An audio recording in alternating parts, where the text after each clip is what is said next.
ఎవరూ తప్పులు చేయలేరు. ఇసాకు తమ్ముడు యాకోబు కూడా కాదు. అతని జీవితం తక్కువ నిర్ణయాల వల్ల గుర్తించబడింది. ఇవి అతన్ని ప్రేమించిన ఇంటి నుండి దూరంగా తీసుకున్నాయి. అతడు ఎసావుతో తీవ్ర కాంగ్రెస్ లో పడిపోయాడు. ఎసావు హింసించేందుకు సిద్ధంగా ఉండేవాడు. ఫలితంగా యాకోబు తన ఇంటి నుండి పారిపోయి అనేక రోజుల ప్రయాణం చేశాడు.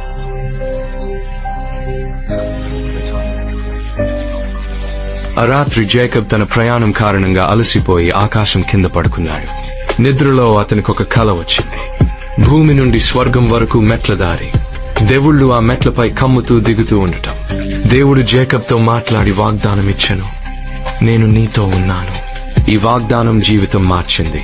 తరువాత కష్టాలు వచ్చినా దేవుడు ఆయనతో ఉండిపోయాడు.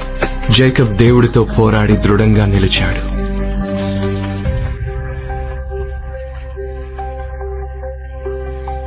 నేను నిన్ను వెళ్ళను.